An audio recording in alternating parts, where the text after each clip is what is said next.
একটি বিশেষ দল সম্পর্কে আপনার কোনো সাংবাদিক, কোনো সংবাদপত্র আপনারা কিছুই লিখছেন না, কিছুই লিখছেন না। আপনারা শুধু লিখছেন কিন্তু বিএনপি সম্পর্কে যতটুকু পারেন ফুলিয়ে ফাঁপিয়ে বাড়িয়ে লিখছেন, কিন্তু আরও কিছু আছে তো, অনেক কিছু পর্দার অন্তরালে অনেক কিছুই ঘটছে, আপনারা কিন্তু লিখছেন না। আপনারা লিখছেন না কোন ব্যবসায়ী হেলিকপ্টারে কে বেড়াতে যায়, কোন ব্যবসায়ী কাকে কত টাকা দেয়, কোন ব্যবসায়ীকে আজকে আমাদের অনেক রাজনৈতিক দল পৃষ্ঠপোষকতা দিয়ে বাঁচিয়ে রেখেছে, যাদের নামে হত্যা মামলা থাকার পরেও একটি দুটি নয়, এই ঘটনার পরেও অনেক ঘটনা রয়ে গেছে।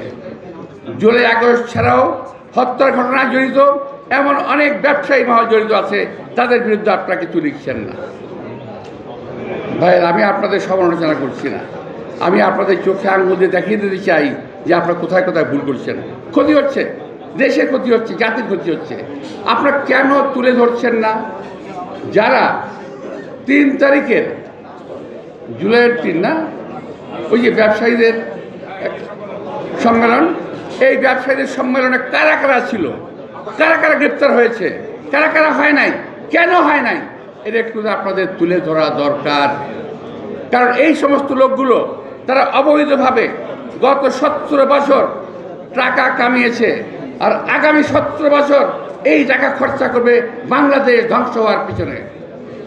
সুতরাং আপনারা দয়া করে ওই সমস্ত ব্যক্তিবর্গকে একটু তুলে ধরেন, একটু দয়া করে তুলে ধরেন, সাবধান করেন। ওরা মনে করে টাকা হলেই বোধহয় পৃথিবীটাকে পকেটে নেওয়া যায়, কিন্তু এটা ওরা জানে না টাকা হলেই সব সাংবাদিকদেরকে কেনা যায় না। এটা কিন্তু আমি আমার জীবনে দেখা ব্যাপার। হ্যাঁ, অনেককে আমি দেখেছি, যাদের সঙ্গে বলতে চাই না, তবে টাকা হলেই সব সাংবাদিকদের কেনা যায় না। ওই যে পাশে একজন আসছেন আমাদের নতুন, মুখে ভেয়ে আছেন, টাকা দিয়ে কিনতে পারবেন কেউ, কিন্তু অনেক সাংবাদিক আছে তাদের কেনা যাবে হয়তো বা, আমি সবার কথা বলছি না, তারা সাংবাদিক না। তো প্রিয় ভাইয়েরা, তো শুধুমাত্র হ্যাঁ বিএনপি সমাজে রাখেন, সমালোচনা করেন, আলোচনা করেন, কোনো অসুবিধা নাই, মিথ্যা তথ্য পরিবেশন করবেন না, অনুরোধ থাকলো। আর যাদের বিরুদ্ধে আমি বললাম, আমি তাদের বিরুদ্ধে বলি নাই, আমি আমার পক্ষে বলেছি, কারণ আমি বাঁচতে চাই, আমাকে বাঁচতে হবে।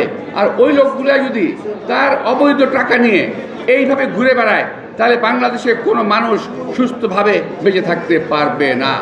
এই দেশটাকে তারা অসুস্থ করে ফেলবে, এই দেশে মানুষকে তারা অসুস্থ করে ফেলবে, এই দেশে গণতন্ত্রকে তারা অসুস্থ করে ফেলবে। সুতরাং আজকে তো এখন টাকা পয়সা নিয়ে কথাবার্তা শুরু হয়ে গেছে, আপনি শুনছেন না? তো আরও শুনবেন, আরও শুনবেন। তো আমি আপনাদের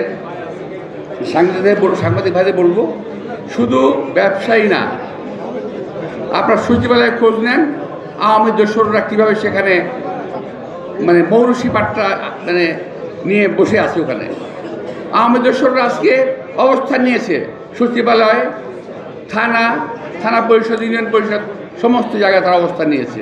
সুতরাং আপনাদের উচিত হবে ওই সমস্ত খোঁজখবর সংগ্রহ করে দেশে এবং জাতিকে বাঁচানোর জন্য এই খবরগুলো সংগ্রহ করে এবং মানুষের সামনে তুলে ধরা।